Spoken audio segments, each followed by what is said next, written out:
So this week, Thursday and Friday, Sam and I are teaching 2 workshops on how to make films. I talked about it a little bit in another vlog. I'll put the link down below. If you're in Brisbane, feel free to come along. It should be a really, really good couple days, and you'll learn all the basics of how to create your first short film, which should be sweet.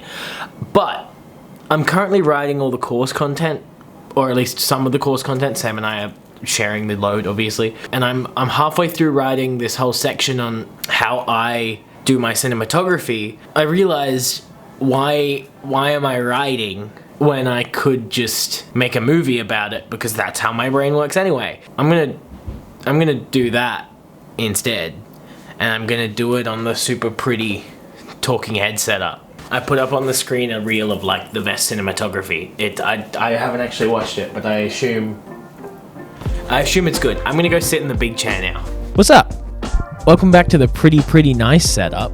So let's talk about my opinion on cinematography. It's like any form of art. Everyone's gonna have a slightly differing opinion on it. This is just how I think about cinematography. Break it down as simply as possible. There's only really 3 basic types of shots that you need to know to start shooting your film. The 3 that you kind of need to know is a close-up shot, a mid shot, and a wide shot. I'll break them down individually, but that's pretty much the extent of what you need to know to make a film. We'll start with a wide shot, because those are the easiest to explain. A wide shot is just giving context. It's showing the audience what is in a room, what is in a space, what is in an area. It's like those super wide vista shots. It's usually what I use for most of the stuff in the vlog. A really easy way to think of a wide shot is to think, does this shot or should this shot give the audience context for the space that I'm currently in? Then you've got your mid shots, and this is a mid shot.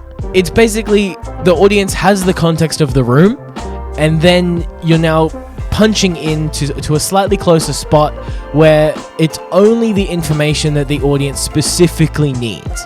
Things like dialogue, talking head stuff like this. In fact, most stuff is probably shot at a mid. Most general stuff, I should say. Think of your wide and your mids as like the foundation of your films, right? Those are the things that you're going to be using most often, and they're going to be the things that are really showing the story consistently. And then you've got your close-ups, and your close-ups are like the spice or the frosting on top of that cake. It's like the pretty part of the house that you built on top of that foundation.